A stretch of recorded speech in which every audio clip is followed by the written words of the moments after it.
des petits scientifiques du futur. Je suis aussi un petit scientifique qui apprend déjà beaucoup de choses pour mon âge, mais bon, je ne vais pas me vanter plus que ça. Du coup, aujourd'hui, nous allons apprendre Émile, pourquoi, comment sur la vie. Vraiment, c'est vraiment la vie.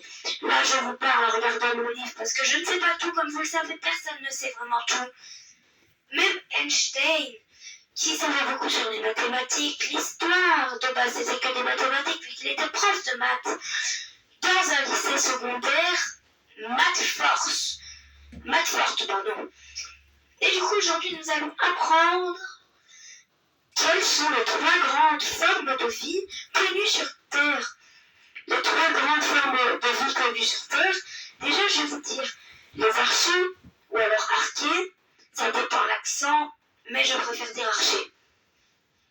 Les eubactéries, voilà, tout simplement, pas les œufs de bactéries, les eubactéries tout ensemble, tout simplement, bactéries dépourvues de noyaux, ah, voilà, ça c'est le petit plus si vous savez pas ce que ça veut dire.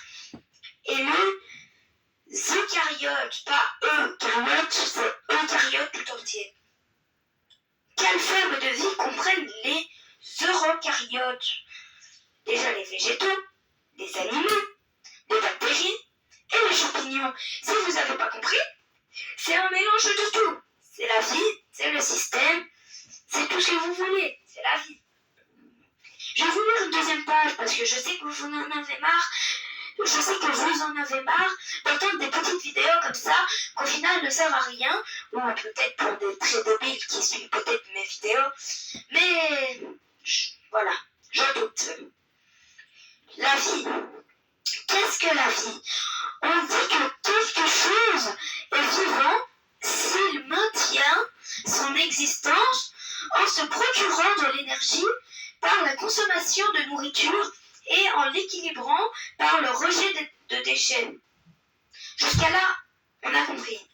Le sais-tu, l'ADN ou l'acide désoxyribonucléique, vous allez vous en souvenir, ne vous tracassez pas, ça s'écrit D-E accent S-E,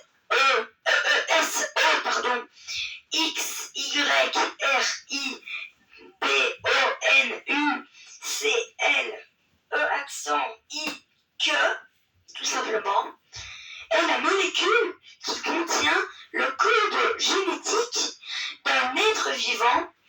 Elle est à la base de toute vie. Alors si vous ne comprenez pas trop, j'ai la voix qui commence à être un peu plus grave. Du coup, c'est tout à fait normal que vous ne comprenez pas trop. Mais après cette période, tout va bien aller. Ne vous tracassez pas pour moi, je ne suis pas malade. Vous pouvez regarder mes vidéos autant de fois que vous voulez.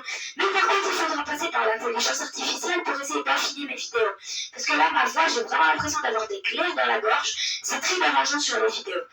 Bon, du coup, reprenons. Qu'est-ce qu'un organisme biologique? C'est un ensemble organisé selon un schéma. Il a besoin, afin d'assurer son existence, cette énergie doit être obtenue de manière interne par un apport d'éléments externes au corps et par le rejet de déchets vers l'extérieur. Je vous ai lu 2 pages comme je vous l'ai promis. Je vais vous lire peut-être tout mon livre. C'est une belle séance de science devant nous. Parce que dans mon livre, il y a... Attendez. Je lis à combien de pages en tout? Bon, en tout, il y a plus de 1000 pages. Mais vu qu'on compte que la page de droite ici dans ce livre, c'est moi qui ai dit qu'on ne comptait que la page de droite, ça veut dire que là, il y en a 301, mais il y en a peut-être des milliers, tu vois. C'est normal. Voilà. Je vous ai lu les 2 pages comme je vous l'avais promis. Et surtout, prenez soin de votre planète. Et tchuss. Voilà, c'était une vidéo de Lucas de Kent. Vous pouvez taper Science PLS pour pour la science dans votre barre de recherche et vous abonner à mon compte pour ne rater aucune vidéo. Et surtout, comme m'a dit mon beau vieux ordinateur, ciao!